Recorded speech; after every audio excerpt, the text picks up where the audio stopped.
What's up, Easy? What's up, Deutsch? Hey, How you doing? Itzhak, what's with all those fresh backgrounds? I know, right? Cool. Don't work really. Show you what I mean. All right, guys, we got Akash on already. Ooh. You guys say what's up? Zachy, I got your video. I hope you got audio on there. All right, guys, so we're gonna get going. I don't want to waste any of Akash's time. So if any other guys get on here, I'll let them on. But I'm gonna mute everybody and let him kind of give you guys an intro. So I'm sure you know who he is, but you guys can hear that. And then raise your hand for questions, and I'll unmute you, and then you can ask, and then we'll get going from there. So let me mute you guys, and then Akash is unmuted. The floor is yours. All right, guys. I am Akash Modi. I was on the Stanford men's gymnastics team from 2013 to 2017. And then I finished my 4 years of collegiate eligibility. I still train there, not as part of the team. I am a volunteer assistant for the team, and I get to train with them, but I don't compete for them as part of the college team. I was 2016 Olympics alternate, and I was on the 2018 and 2019 World Championship teams. Awesome. Yeah. So you guys know he's got a nice long career. I'm sure you guys have seen Akash on TV and on Champions and that kind of thing. So I'm going to go ahead and let it open up for you guys for questions. One of the questions from the last group that I thought was really good was they just kind of asked Akash when he started gymnastics and a little bit about his junior career. So I'm going to start with that one just so we can give you guys that background a little bit. And then you guys, when you got a question, raise your hand. We'll go from there. But Akash, your junior career, when did you start gymnastics? When did you train? Where'd you train? And all that kind of stuff. Yeah, I started when I was 6 years old, back in 2001. So it's been about 18 to 19 years of gymnastics now. And I live in New Jersey, right? Like I lived in New Jersey. I usually train at Stanford, but I'm back in New Jersey right now while everything is closed. And I trained at Monmouth Gymnastics Academy, which is about half a mile from my house. And it's the same gym that Lori Hernandez, who was an Olympic champion in 2016 for the U.S., also trained. So we trained together when we were growing up. Sweet. So, all right, guys, I'm going to actually unmute you all since there's not very many guys on here, but raise your hand if you got a question. All right, who's first? I'll go. Deutsch, go ahead. So I was wondering how you balance school and gymnastics. Yeah, it's definitely hard. It is very, very hard. But it takes a lot of discipline and focus. And I think what really helped me was that I was able to separate gymnastics and school from each other. And so when I was in the gym, I really focused on gymnastics. It was all about how can I make this turn better? How can I get better on this event? And it was all just thinking about gymnastics. And as soon as I got out of the gym, I forgot all about gym and focused pretty much only on school. So when I was in class, tried to really pay attention so that I wouldn't have to go back and relearn or study some other things to understand how to do the homeworks.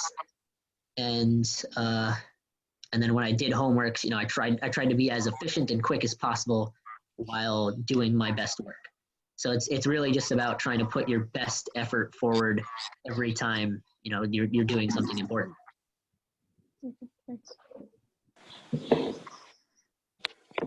I'm gonna actually go ahead and mute everyone because I'm getting a little feedback. So if you got a question, raise your hand. Okay. Itzhak, you're unmuted.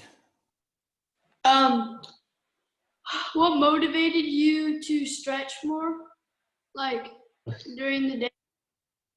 Itzhak's one of our unflexible guys, so he needs some motivation on stretching for sure. I see. Yeah. So when I was young, there were when I was around maybe 10 or 11, there were a lot of guys at my gym that were 17 or 18 that, they were trying to make it to college teams, and they were doing some big gymnastics. Like they were good. And there were a few of them that were very flexible. They worked there, did their stretching a lot. And I noticed, and there were some that basically didn't stretch at all and were extremely inflexible. And I noticed two things. I noticed that as those guys went into college, the guys who were pretty inflexible ended up either hurting themselves pretty quickly, or they ended up not really getting much better. And the guys who were flexible were much more nimble. They were able to try a lot more skills and tended to get less injuries. So those two are basically the big reasons. And also, I mean, I don't know. I always, like when I was a kid, I hated when my coach stretched me, and so he'd line us all up. We'd all be doing splits, and he'd be like, that one looks bad, that one looks bad, that one looks bad. You guys come here. I'm gonna stretch you even more. And so I was like, okay, if I don't want to get stretched like that, then I'm better be more flexible than anybody else here, so that he doesn't pick me out. And just making it some sort of contest like that, where it was just like it was kind of fear of my coach, which is not always great, but it was something where I didn't want to be beaten by the other guys. Sure. One thing that you said on the last one, you were talking about how they asked Akash what his best accomplishment was, or his best memories, and he was talking about making the alternate to the Olympic team. And you said that some people might think that's a disappointment, but you saw it as a win, and I think everybody sees a win. To be an alternate's awesome.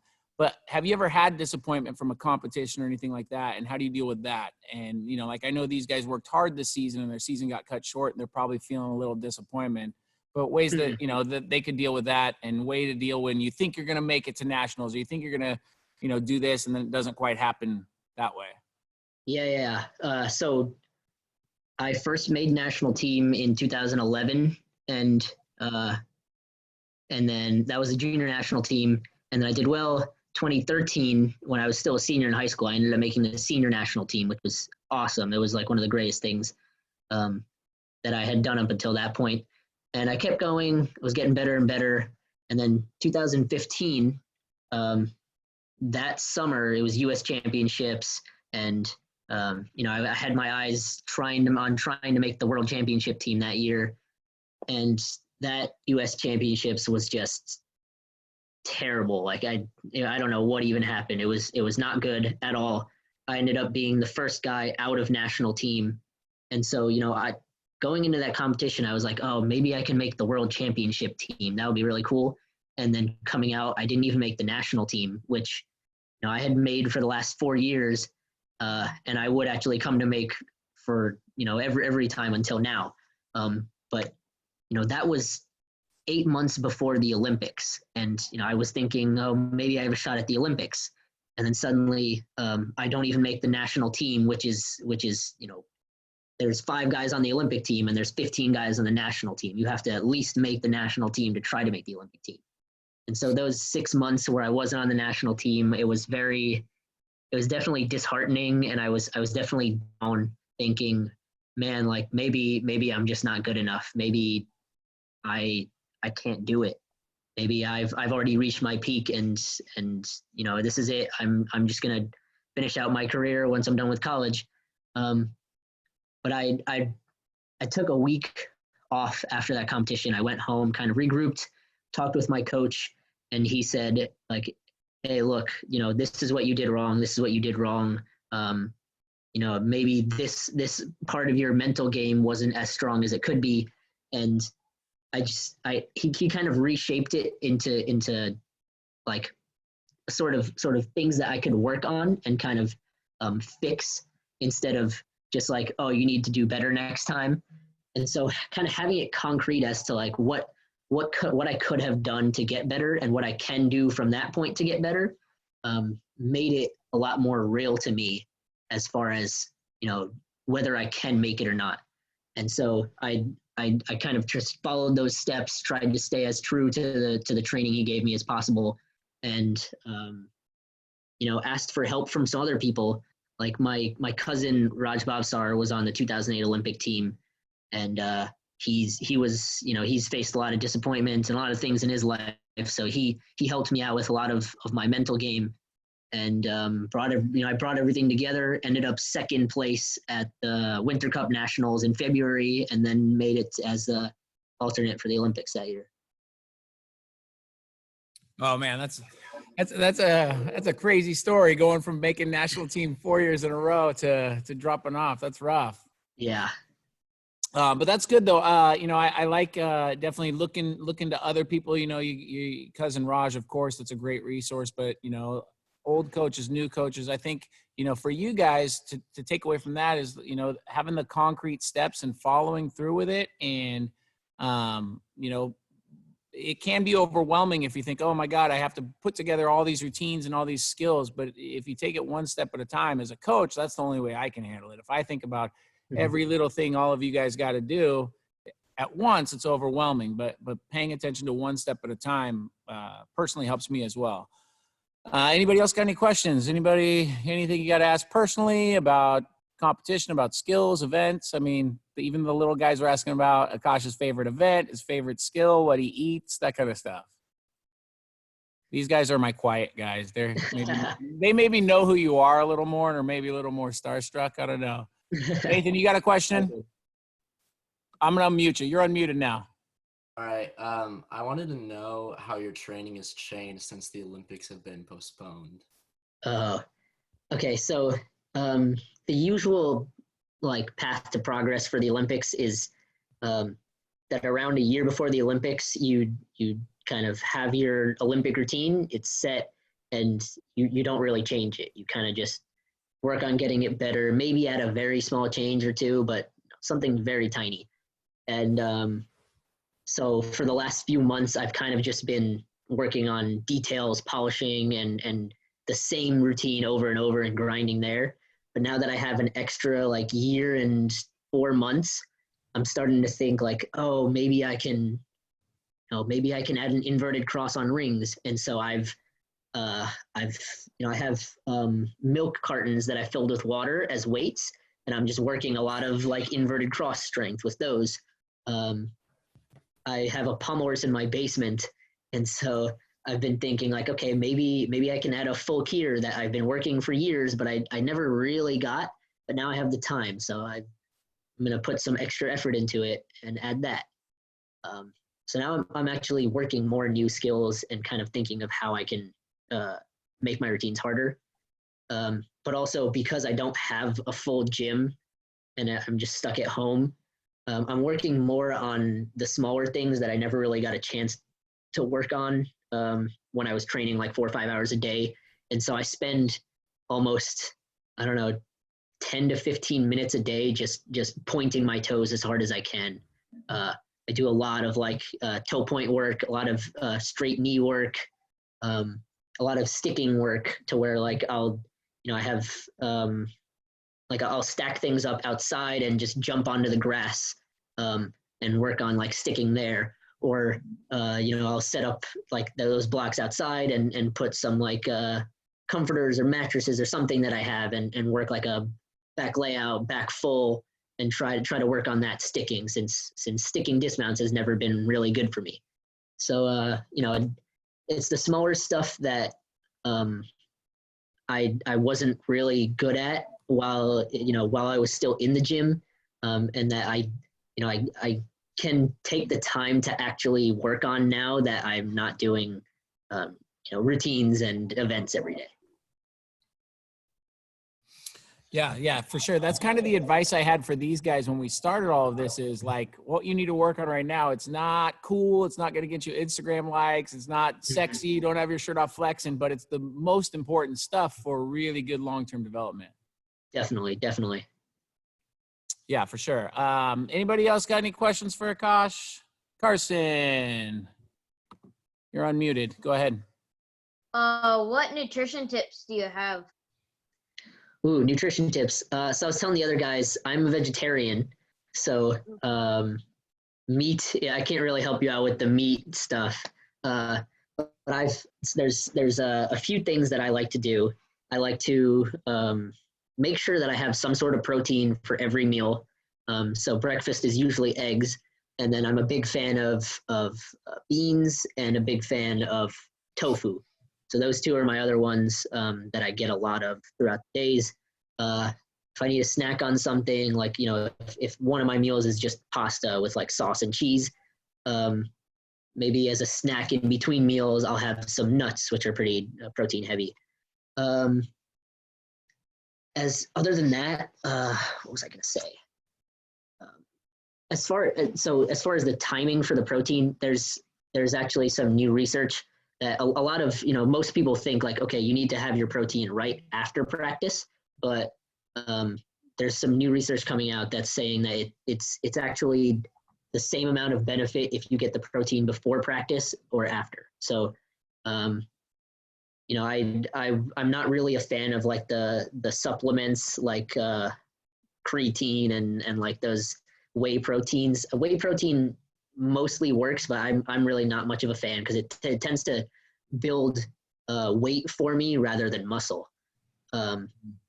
So if I just like do a protein heavy meal before a practice or after practice, I find that helps a lot.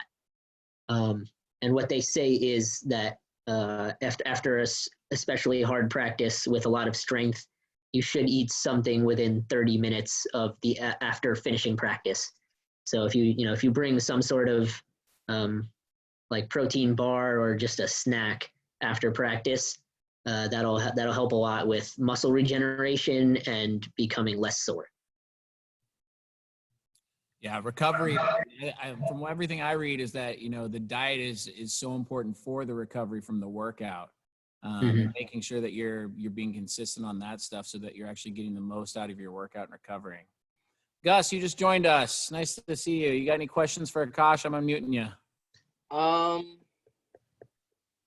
on. I think I'm just gonna need like 1 minute, and then Okay. And then No rush.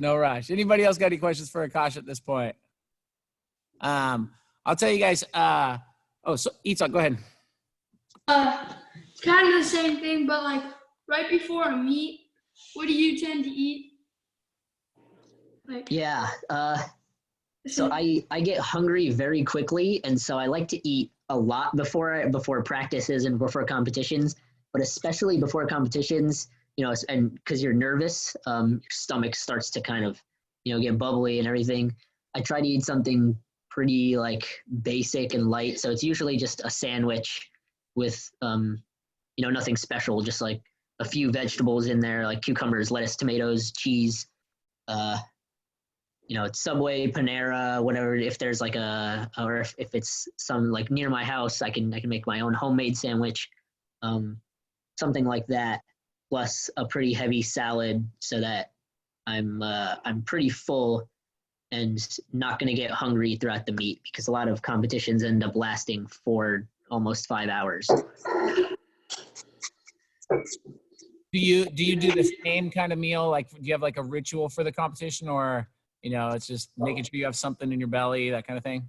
Yeah, I try to not have like anything that I feel like I need to do before a competition, because then if I don't do it, if I happen to, if I'm in a different country and they don't have a Subway, and I always have Subway before competitions, that, I don't want that to throw me off. So I try to be as like, non-rigid as I can. That's awesome. All right, Gus, yeah. So when you're training a skill, how long would you, like in a certain day, how long would you train that certain skill before moving on? Or how do you know when to move on? Or Yeah. So we have at Stanford, we kind of have a numbers system. And so basically, like if you're doing a routine, usually you just do one. If you're doing a half routine, you have, it depends on how hard the workout is, but it's usually you have 1 or 2. So if you do 1, it's very good. You didn't fall, and it's within, you got less than 8/10 off. then you're done. But if you fell or you barely made it through and it's not very good, then you have to do that second one.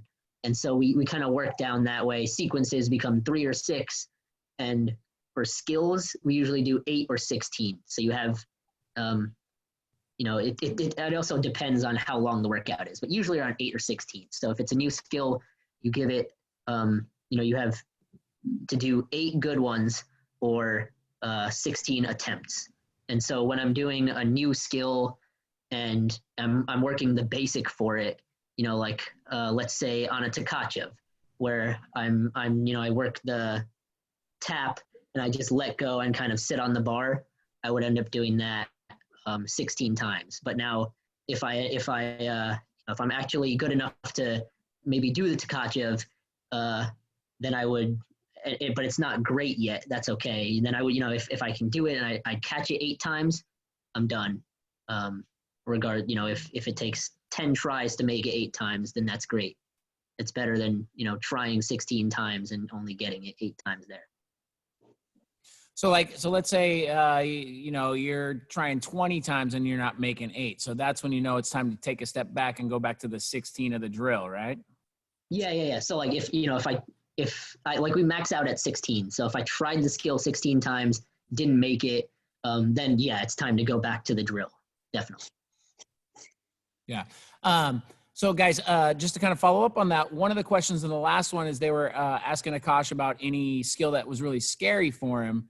And you were talking about the jam, but I like the answer. So if you can just kind of go with these guys on that one. Yeah. So I started learning a jam probably when I was like 10 or 11. And I didn't actually make a jam from Giants, by myself to the end with no spot until 3 years later. It took me 3 whole years to get a jam because I was just so scared. And a lot of getting to that point to being able to make it was just breaking the skill down into every little piece, working the handstand before it, working the entry into it, just hanging on the bar and doing swings to figure out the bottom of it. Doing it on the low bar where I put my hands in an eagle grip and just jump up and try to hit a handstand. My coach spotted me, and then I did it on a low bar so that I just hit the bottom and stopped. I did it on the high bar from Giants, and somebody put an 8-incher up there so that I'd hit it off the bottom and I wouldn't just like fly out through the back. And then finally I did the whole skill and did the giant out. But it took 3 years and a lot of work, but it was worth it because now it's one of the best skills in my routine, and it's it helps so much with getting good talks on high bar, which are a huge part of high bar routines now. Yeah. So I loved hearing that from Akash that, you guys have some skills that you give up on after 3 turns. You're like, oh, this is too hard, or I'm not going to get it. But really like understanding that like we really got to play a long game. And what you got to do is give yourself the little parts. And okay, I won on this part of the skill, or I got this part skill down, because it's hard to take that long view of like, I'm not going to see the payoff for 3 years. It can be overwhelming. So taking the time to like, understanding A, that some skills will take that long. And then B, how can you stay motivated? How can you know if you're getting better? And it's breaking down those parts. I think that's great for you guys to hear from someone. You can hear it from me all day long, but when you hear it from someone at Akash's level who's actually doing it, that's the right answer for sure. Anybody else got any questions? Itzhak, you are unmuted. Are you an all-around gymnast? I am, yeah. I'd say my best events are high bar, parallel bars, and pommel horse. But yeah, I'm up there on just about every single event. And I never, rings was never my strong point, never ever. I was always super scrawny, very, very weak. I had decent swing skills, but even my straddle planche was not great up until going into college. But after going into college, we really sat down, created a strength plan, and I followed it pretty religiously. And again, this is something else where I didn't see the payoff for almost 3 years. My freshman and sophomore year, my swinging skills did get better. My plans got a little bit better, but it wasn't until my junior year where I really felt like the strength started working, and suddenly I had 2 crosses and a Maltese in my routine. And it was the long game.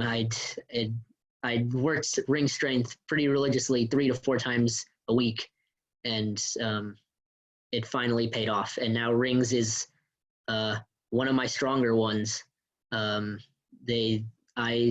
actually was put in the 3-up-3 count for rings at the World Championships in 2018 for the U.S., which I never ever thought that I would be used on a World Championship team for rings. That's huge, man. That's huge. Yeah, definitely. You want to just kind of go over with these guys. I really liked when you were telling the younger guys about, I think they asked what your best memories were, and you talked about kind of those two. And I thought those were great because they were really inspiring for me to hear, like I said earlier, about hearing you making the alternate and feeling so accomplished. But, so if you could just kind of go over that with these guys. Yeah. So, growing up, every gymnast's dream is to be an Olympian. And it's pretty damn hard. And, you kind of, as you grow up, you come to realize like, hey, it probably won't happen, but it's still a dream. I'm going to try my best. I'll work my hardest for it. And, even up until that point, I kind of didn't really think it was real and it was possible. But, after the Olympic trials, I was, it was pretty late at night. All my family was around me because they'd come down to watch. And I got the call from my coach that, hey, you're an alternate for the Olympics. And my family went crazy. I went wild. And it was definitely one of the happiest individual moments I've ever had there. Feeling like I accomplished my dream, even though, it's not making the Olympic team. I was going to go to the Olympics and be part of that Olympic group. And it just motivated me more to work hard to make the Olympic team next time. And then my other favorite was last year, 2019, at the World Championships, when in qualifications, we had a pretty disastrous day, and we ended up 8th place as a team, just barely. I think we were 4/10 ahead of 9th place, and top 8 make team finals. So we were like barely into team finals, and everyone was like, okay, the U.S., yeah, they had a bad day, but they're pretty far back. They clearly weren't that ready. And then we go into team finals. We kind of regrouped, came together as a team and talked and said, hey, look, this is not who we are. We got to go show who we are. And we went 18 for 18, lights out, not a single major mistake in any routine. And we ended up 4th place, which isn't even a medal, but just knowing that we did the best we could, we proved everyone wrong and showed them that, hey, the U.S. is, we're a top 4 team for sure. No, the other top 3, Russia, China, and Japan, are amazing, but we are right there with them, and we are not the bottom of the pack. We are at the top of the pack. That was really awesome. That we all put together a amazing team effort, the likes of which I've never seen in my life. I don't think the U.S. team has ever hit all 18 for 18 at a World Championships in my life. Yeah, I don't think so either. Yeah, that's huge. Like, to me, I don't know about you guys, but to me, both of those stories like really hit home and inspire me because, they say sometimes things don't work out exactly as planned, but if you do the work and you really put your heart and soul into it, you will be rewarded and you can achieve some things. And, I think that it's clear that, Akash and those guys put it together and were able to come back from 8th to 4th and be just outside of medal contention and represent our country the way that, they wanted to and they can be proud of. And I think that, that's like you said, I don't think any other U.S. team has gone 18 for 18 in team finals. So that's like, to me, that's like a historical thing to come back. It's almost like better than being the guy on top that China is like, they're set to win. Like, I'm a big fan of the underdog and fighting through for every 10th. So for me, that's like super inspiring. So I appreciate that. You guys, you got any other questions about, you could ask about college. Some of you guys who are getting closer to college age, anything else before we wind this thing down with Akash? No? All right, cool. I'm going to unmute all of you guys so you guys can say thank you to Akash for getting on here and doing this with us. You guys are all unmuted. Thank you. Thank you. Thanks for having me, guys. This was awesome. Thank Yeah, you. and just from me, man, I think we're really lucky to have leaders like you in the community, and you guys are really lucky to have guys on the national team at the international level to look up to, like Akash, who's willing to take some time and just come share with you guys. This is a really strange and new time for all of us, and we need guys like Akash to be leaders and to give you guys that. So from me and from Omega and from Mike, thank you so much for taking the time out to talk with us. Yeah, thank you for having me. I've been doing these with a few gyms, and it's really awesome. It's pretty inspiring for me to see how many people show up. Because I know when I was your age, it would have been very, very hard for me to still feel motivated to come to a workout online when the gym is closed, and it's good for me to see that you guys are still working hard, because you guys are the future of this sport, and it inspires me to just work even harder at home every day for myself. Wait, I have one last question. Oh, go ahead, yes. Wait, so how good were you when you were younger? Okay, not great. I kind of just had a breakout year in 2011, but 2 years before that, in 2009, I was like 115th at JO Nationals. I think a lot of it was just that I had a lot of skills that were up and coming, and so my routines weren't that great yet. And at that point, I don't know, I didn't really know how to be a good competitor. I'd go out, I'd try my routines. I wouldn't compete my routines.